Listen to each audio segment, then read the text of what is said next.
In today's video, I am going to teach you how to copy formula without changing cell references in Excel. This is a simple method that helps you copy the exact formula text from one cell to another without letting Excel automatically adjust the cell references.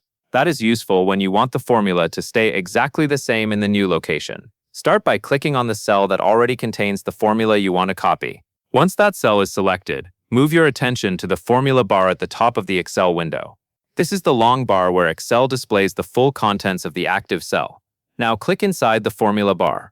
Then click and drag your mouse across the entire formula so all of the text is highlighted.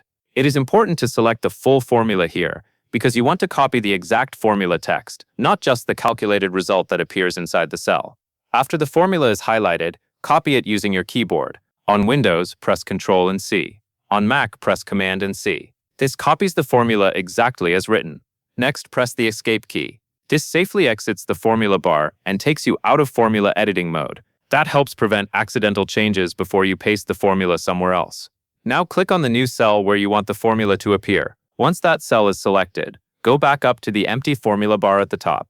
Click into it and then paste the formula using Ctrl and V on Windows or Command and V on Mac. When the formula is pasted into the formula bar, press Enter to confirm it. Excel will then place that exact formula into the new cell without changing the cell references. This approach works well because you are copying the formula as text from the formula bar, instead of dragging or using a normal cell copy that may shift the references automatically.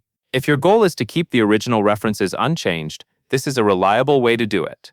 Take your time when highlighting the formula and make sure you paste into the formula bar rather than directly over the worksheet if you want the cleanest result. Once you do it a couple of times, the process becomes very quick. That covers everything you need to know.